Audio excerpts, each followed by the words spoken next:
everyone, I'm Kathleen from Handmade Charlotte, and today we're going to be crafting these really cool dimensional frames made of cardboard boxes.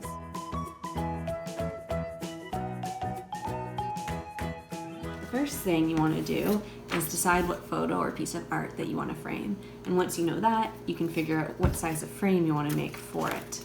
One thing to keep in mind when you're picking the size of your frame is you want this width here to be at least 1.5 inches. Any narrower than that, you start to lose the effect of it. Each triangle is one square that we folded in half. So for a frame that is this size, we cut out 1.5 inch squares, and then we fold them in half and glue them down. So first things first, make a template that is a square. Grab your craft knife and just cut along those lines you just drew so that you have a handful of squares.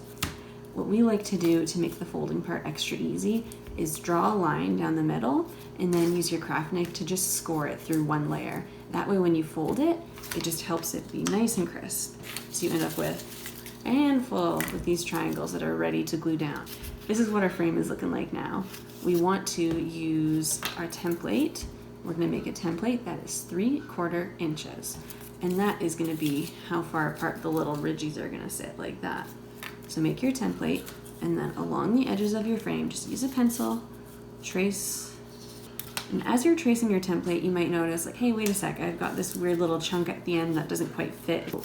The good thing is the cardboard has a bit of give to it, so you can kind of make them bigger or smaller as you need. So you're going to notice that here we're going to go all this way, then we're going to go back up this way, then across, and then down. We've got our frame.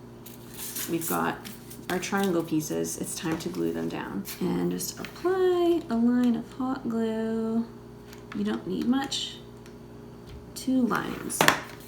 And then put your little triangle down on top. And once it's holding itself there, just keep doing this until the entire thing is covered up. Once you've covered the whole thing, it's gonna look something like this. Once you get it to this point, it's time to pick out the paint colors you want. So for this guy, we're gonna use a nice shade of aqua. So it'll be a bit tedious just to get all the sides of it. So just keep doing that. Let the whole thing dry completely. Once the first coat's dry, you can pick your second color and just grab a new paintbrush a bit on the thinner side so you can get into the little nooks and crannies nice and easy. And then you're just gonna go on like the same side of every one. So paint, paint, paint. Just take your photo, tape it onto the back. For more crafts like this one, you can follow Handmade Charlotte on Instagram or check out our website, handmadecharlotte.com. And of course, the brand new book, the Handmade Charlotte Playbook, is available everywhere books are sold. Thanks so much for crafting with us today. Bye.